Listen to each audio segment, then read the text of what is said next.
Muito bem, aqui estamos nós. Vamos continuar com a nossa aula. Estávamos falando sobre o surgimento do catolicismo, né, da Igreja de Roma. Então, você entende que era a igreja primitiva, era a Igreja dos Apóstolos. A igreja iniciou sem nada daquela hierarquia romana. E, na verdade, a igreja nem começou em Roma, a igreja iniciou em Jerusalém. A igreja era simples, os irmãos se reuniam em vários lugares, nas casas, em alguns prédios, e adoravam ao Senhor na sua simplicidade. E cada igreja tinha os seus presbíteros, que guiavam os trabalhos, como também os diáconos. Os apóstolos conduziam o trabalho, mas depois da morte dos apóstolos, eles deixaram a igreja guiada pelos seus presbíteros em cada congregação. As igrejas eram independentes, não havia uma igreja controlando a igreja, nem havia uma matriz. Nem a igreja de Jerusalém era a igreja matriz, não havia essa coisa de igreja matriz. Cada igreja fazia o seu trabalho. Inicialmente os apóstolos ficaram em Jerusalém, mas depois eles se espalham também, vão por todas as terras pregando o evangelho. Tanto é que quando você vai verificar como foi a morte dos apóstolos, eles não morreram nem em Roma nem em Jerusalém, com exceção de Pedro, né, que a história conta que Pedro realmente foi martirizado em Roma. Mas os demais apóstolos morreram em locais distantes, né? Morreram na Ásia Menor, morreram na Armênia, né? na Grécia, Macedônia, em lugares distantes, né? Então eles se espalharam pregando o evangelho. Então, quando a igreja romana ela assume o poder, estabelece o bispo universal, o papa, né? A igreja fica sob esse jugo, e quem não aceitasse agora essa doutrina, esses dogmas, era taxado de herege, era perseguido e era morto. Cristãos fiéis se separaram e tiveram que, muitas vezes, fugir para as montanhas porque eram perseguidos pela igreja romana. Eu vou deixar aqui depois outra videoaula também que vai ilustrar mais ou menos como tudo isso aconteceu. Terminando aqui, então, nós vimos que, em outras palavras, começando aqui, né? Os bispos e padres ensinavam aquilo que queriam ao povo, enfatizando muitas doutrinas que não encontradas na Bíblia, né? Porque na verdade o povo não lia a Bíblia. A Bíblia foi trazida por latim, ninguém sabia ler latim, a língua lá de Roma, então só os sacerdotes tinham acesso às escrituras. Então o que eles diziam que era, o povo baixava a cabeça e dizia, assim é. Durante esse período, um tempo à frente, vai haver uma grande racha nessa igreja romana. A própria Igreja Católica Romana ela vai se separar em dois grupos distintos. A Igreja Romana e a Igreja Ortodoxa. A Igreja do Oriente. Vão se separar da Igreja Romana. Vai haver uma separação. As igrejas do Oriente, de Antioquia, da Grécia, da Macedônia, não vão mais aceitar serem subjugadas pelo Papa de Roma. E aí vai surgir a Igreja Ortodoxa, que hoje é presente, né, em atuais países do Oriente, Grécia, né, Turquia, Rússia, Ucrânia, né, as terras da cortina de ferro, como se chamava, né, a própria Rússia e muitos outros, está muito forte a Igreja do Oriente, a Igreja Católica, mas a Igreja Católica Ortodoxa, ela tem algumas diferenças da Igreja Católica atual. Tempos à frente, depois de muitos anos e séculos de domínio da Igreja Católica, finalmente vai haver muitos movimentos que vão tentar reavivar o cristianismo verdadeiro, né? E muitos líderes, a gente encontra na história muitos líderes dentro da própria Igreja Romana que vão tentar quebrar com todos esses erros, né? Essa idolatria a imagens, entendeu? O batismo diferente, né? Para crianças. Então eles vão tentar restaurar a igreja, mas eles não vão ter sucesso. Muitos vão ser mortos. Temos o exemplo de João Hus, foi um líder, pregava o evangelho na sua igreja, foi morto. Wycliffe, que também não foi morto, mas a igreja romana o odiou bastante, foi excomungado. Então vamos ler aqui sobre o início do protestantismo. Bem, com o passar dos tempos, a igreja romana, através de concílios e hierarquias oficiais, continuava acrescentando outras doutrinas, ensinamentos e práticas ao seu sistema, né? E, finalmente, no século XV, a igreja já estava tão corrompida, doutrina e moralmente, né? Havia toda aquela questão de riqueza do clero. O clero era rico, né? De luxo, o povo na pobreza, e os povos, né? As comunidades, os países tinham que doar dinheiro para a igreja adquiriu bens, adquiriu terras, né? E havia aquela coisa de dar o perdão de pecados à troca de favorecimento para o clero da igreja, né? Então você tinha um terreno, você dava o terreno para a igreja e eles davam o perdão. Né? Então, Lutero vai lutar contra isso, né? Então, esse monge, padre, muito culto, que é chamado Lutero, ele vai procurar, então, reformar a igreja. Ele vai lutar contra esses erros. Mas ele foi excomungado e teve que deixar a igreja para ensinar e praticar aquilo que achava correto. Eu quero lembrar que o que nós estamos lendo aqui nessa lição é um resumo, né? Essa história tem muita coisa para ser contada. Então, se você quiser estudar isso profundamente depois, né, eu vou estar colocando aqui também na sala de aula um link que vai levar para o curso completo e detalhado sobre toda a história da igreja, né? Mas aqui a gente vai, digamos, a gente não tem o tempo todo, a gente vai resumir, né, os acontecimentos e chegar ao ponto importante que nós queremos frisar nessa lição. Continuando, então. Lutero, ele vai ser um dos primeiros reformistas, quer dizer, não foi o primeiro, né? Mas vamos dizer assim, o primeiro que vai conseguir dar um impacto na igreja, podemos dizer assim, né? Então, desses acontecimentos, entre outros, né? Que não dá o tempo de citar aqui, mas tive outros reformadores, temos Zwinglio, né? Na Suíça, temos Knox lá na Visão da Inglaterra, né? Que Knox que foi um grande reformador. Poxa, esqueci o país de Knox. Bom, temos vários líderes, né? A própria Inglaterra também vai querer se rebelar contra o ensino romano, né? Então, de todo esse movimento, né, vai nascer então o protestantismo. E dele, a gente sabe que surgiu todas as centenas de denominações atuais, né? E muitos outros surgiram depois. As tentativas de Martinho Lutero de reformar a igreja precipitaram muitos outros, né, movimentos e uma volta geral à Bíblia, especialmente na Alemanha, na Suíça, na Inglaterra, na Holanda, né, e outros países. Né. Entretanto, essas tentativas tiveram apenas um relativo sucesso. Houve um sucesso, porque a palavra de Deus agora foi arrancada dos porões da igreja e foi colocada na mão do povo. Lutero vai trazer a Bíblia para o alemão. Finalmente as pessoas vão poder ler a Bíblia, né, em outros idiomas. Então houve um certo sucesso, né? A tradução da Bíblia do latim oficial para o idioma do povo, né? Isso foi muito positivo, né? Isso vai dar um renascimento para a volta à fé verdadeira. Também alguns líderes religiosos passaram a estudar a Bíblia e pensar sobre a restauração da igreja como Cristo a desejara e havia estabelecido no início. Então podemos dizer que, embora a reforma não conseguiu mudar toda a hierarquia da igreja romana, mas ela vai fazer com que a palavra de Deus agora fique colocada diante das pessoas, e isso vai fazer com que a igreja possa então ser restaurada mais tarde. Mas, infelizmente, a reforma acabou, na sua principal, né, face, abrir as portas para uma grande divisão. Né? Se o propósito era reformar a igreja, eles foram expulsos, não pregaram o evangelho para o povo, e o que é que vai surgir? Vai surgir mais igrejas, né?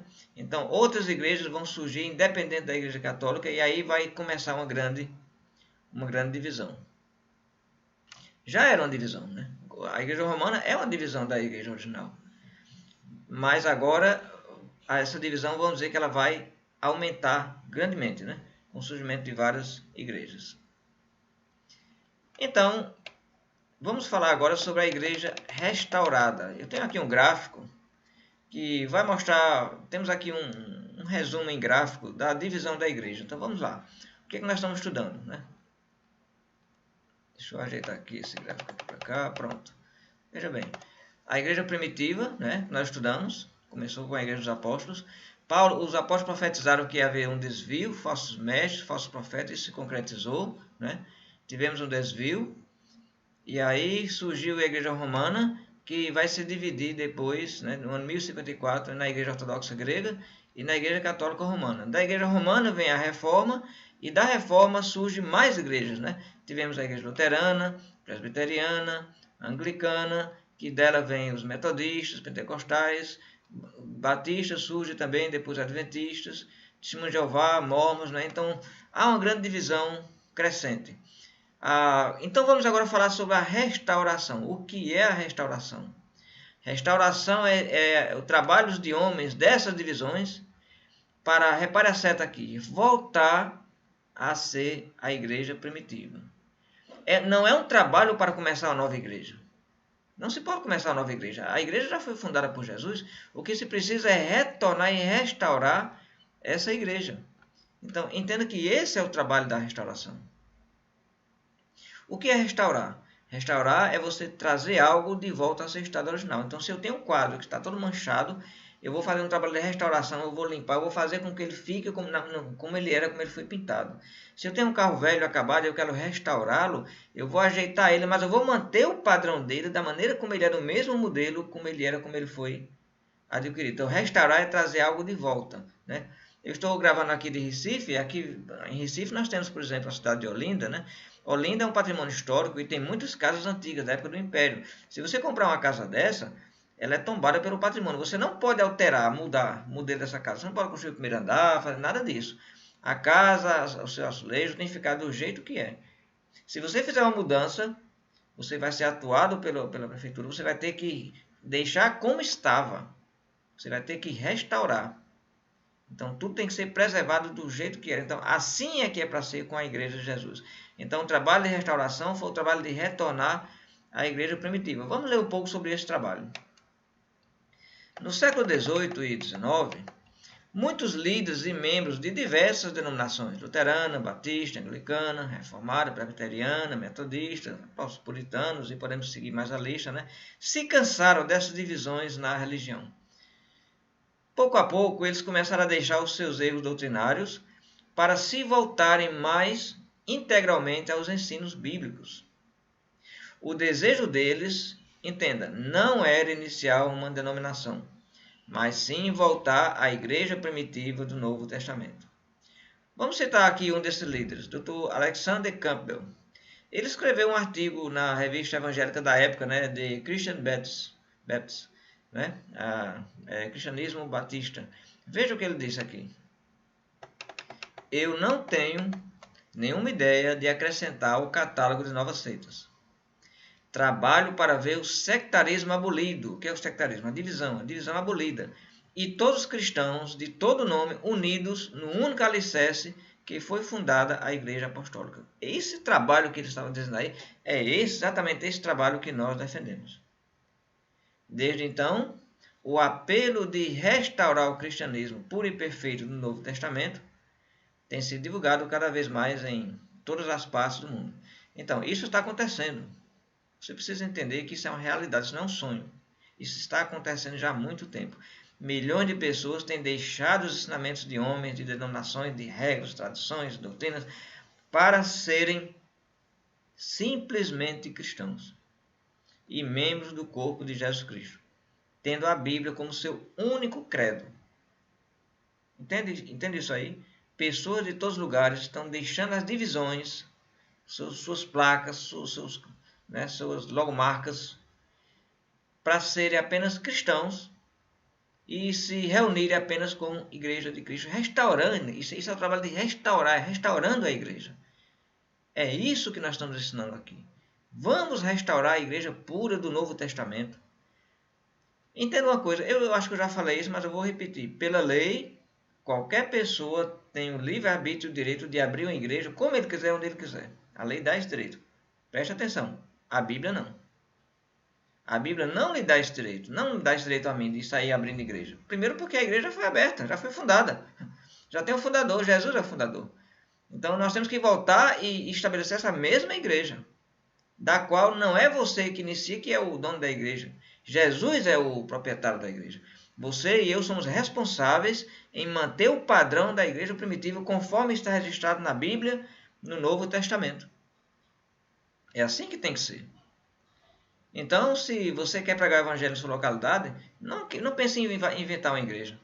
Entenda que já existe a igreja. Apenas forme a igreja, estabeleça pessoas se reunindo apenas em nome de Cristo e da sua igreja. A igreja da Bíblia hoje. Então, isso existe. Portanto, a igreja de Deus existe atualmente.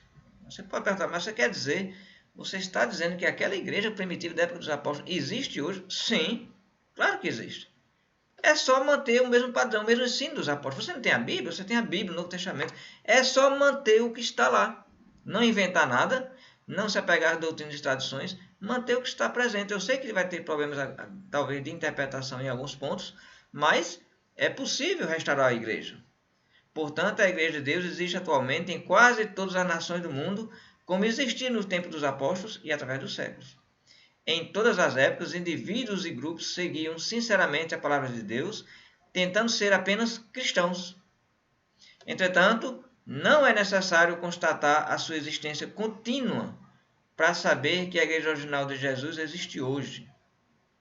Eu vou explicar esse ponto. Não é necessário você pegar a história desde a igreja primitiva e sair puxando uma linha para tentar achar hoje. Isso não é possível porque a história ela é muito ampla e existem períodos em que você não vai conseguir encontrar, né? A igreja aqui, a igreja ali, entendeu? A Idade Média das Trevas foi muito complicado. Então não existe uma linha contínua para você dizer, olha, veio daqui, dessa época aqui, a igreja aqui. Isso não existe.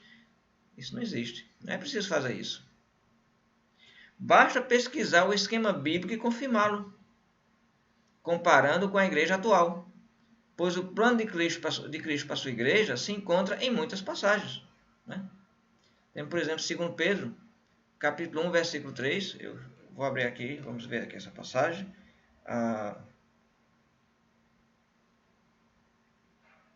2 Pedro, deixa eu abrir aqui. 2 Pedro, primeiro capítulo, versículo 3, diz assim: pelo poder de Deus, nos foram concedidas todas as coisas que conduzem à vida e à piedade. Pelo pleno conhecimento daquele que nos chamou, para a sua própria glória e virtude. Por meio delas, ele nos concedeu as suas preciosas e muito grandes promessas, para que por elas vocês se tornem participantes da natureza divina, tendo escapado da corrupção das paixões que há no mundo. Então, todas as coisas foram doadas. Então, temos tudo, não está faltando nada. Então, quando seguimos esse esquema, somos, obviamente, membros da Igreja do Senhor. A Bíblia afirma que para reproduzir filhos de Deus e congregações fiéis, devemos plantar semente divina. Qual é essa semente? Palavra de Deus. Lucas capítulo 8, versículo 11, quando Jesus ensinou sobre aquela parábola do semeador, ele disse que a semente é a palavra de Deus. Então, uma semente, você planta, nasce, vai nascer alguma coisa, né? Então, essa semente espiritual, a pura palavra de Deus, agora entenda, é a pura palavra de Deus, livre do tempero denominacional. Não coloca nada aí, placa de igreja, doutrina de... É só a Bíblia, entendeu? Então, a pura Bíblia, plantada no coração, produz nos dias de hoje, aliás, produzia nos dias dos apóstolos. Quando aquela semente foi plantada no dia dos apóstolos, ela produziu o quê? Cristãos, membros da igreja de Jesus Cristo. Não é dos últimos dias, você entende? Membros da igreja do Senhor Jesus. Então, nos dias de hoje, se essa mesma semente for plantada, vai produzir o quê? Eu prego a Bíblia, só a Bíblia. Vou produzir o quê? Cristãos. Os mesmos resultados. Cristãos, membros do corpo de Cristo, da sua igreja. Vamos fazer uma ilustração aqui. Foram descobertas há algumas décadas sementes de trigo em um túmulo egípcio. Arqueólogos estavam trabalhando lá em uma tumba egípcia e de repente encontraram sementes de trigo de milhares de anos guardadas todo esse tempo. Elas foram plantadas. O que será que nasceu, hein? Sementes de trigo de séculos, séculos todos guardados lá, foi conservado lá naquela tumba egípcia. Encontraram aquelas sementes da época dos egípcios, faraós, plantaram. O que é que nasceu? Cristãos. Cristãos. Nasceu trigo, né? Nasceu trigo. É a semente de trigo, você planta trigo, vai nascer o quê? Trigo, né? Então, da mesma forma, se a palavra de Deus é plantada hoje, vai nascer o quê? Cristãos. Apenas cristãos, nada mais, né? Então, o reino é eterno. Sabemos que o reino de Jesus permanecerá para sempre. Nenhum homem ou espírito, sequer o próprio Satanás, tem poder suficiente para destruí-lo. A igreja bíblica é vitoriosa, desde o seu início será até o fim do mundo. A perseguição não destruiu a igreja. Aquela apostasia romana não destruiu a igreja. Aquela perseguição na Idade Média não destruiu a igreja. Vem sobrevivendo porque a palavra de Deus alcança as pessoas. Foi tirado durante o tempo, depois trouxe de volta. Pessoas lendo a Bíblia descobrem o cristianismo. Claro que muitos vão acabar descobrindo coisas diferentes, né? Vão querer, pela sua ambição, vão querer começar igreja, né? Vão querer começar outras coisas diferentes, né? Mas pessoas entenderam que não tinha que estar abrindo igreja, fundar a igreja, tinha que retornar à igreja original, né? E então a igreja, sendo então transportada por Jesus aos céus, será, né, transportada por Jesus aos céus, e lá habitará para sempre, onde Jesus é seu marido espiritual. 1 Coríntios capítulo 15, versículo 24, diz que quando Cristo vier, ele vai pegar o seu reino e entregar ao Pai. Efésios capítulo 2, capítulo 5, 22 e 23, fala muito bem que Cristo é o cabeça da igreja. A igreja é o corpo de Cristo. Meu caro amigo, minha cara amiga, o que é que você prefere? Você prefere continuar com as doutrinas e igrejas iniciadas através dos séculos, condenadas ao fracasso, sendo fora da doutrina original, ensinada no Novo Testamento? Ou você prefere se tornar parte de algo que é eterno, que vem desde a época dos apóstolos? O que você acha? Claro que é mais razoável trabalhar por aquilo que não perece. Jesus e sua majestosa igreja. Então, Jesus fundou uma igreja. Tempos depois, muitos homens fundaram muitas igrejas. Só que nenhum homem pode fundar uma igreja quando ela já foi fundada. A igreja foi estabelecida por Jesus. Então, se eu quero fazer parte de uma igreja, tem que ser a igreja de Jesus. Ah, não, mas esse nome aqui, isso aqui não quer dizer nada. Quer dizer sim, meu amigo. Quer dizer sim. Não é que você bota a placa, você coloca uma liderança, deixa ser de Cristo. Como você pode colocar o nome numa coisa que não é sua? Você já experimentou chegar na casa de alguém e pichar e colocar o nome assim na casa dele? Você pode fazer isso? Na sua casa você pode. Na sua casa você pode colocar o nome se você quiser, a placa, se você quiser. Na casa de outra pessoa, experimente fazer isso. Não pode. Também a igreja é de Jesus. Você não pode colocar uma placa lá e querer partidarizar a igreja de Cristo. A igreja de Cristo é universal. Então devemos nos reunir simplesmente como igreja. E esqueça nome. O nome é Jesus, não tem outro nome. Jesus é o nome que está acima de todos os nomes. Essa história de, não, Jesus é o nome, mas joga uma placa lá no nome de Jesus, o que é isso? Isso é uma inverdade. Não está honrando o nome de Jesus dessa maneira.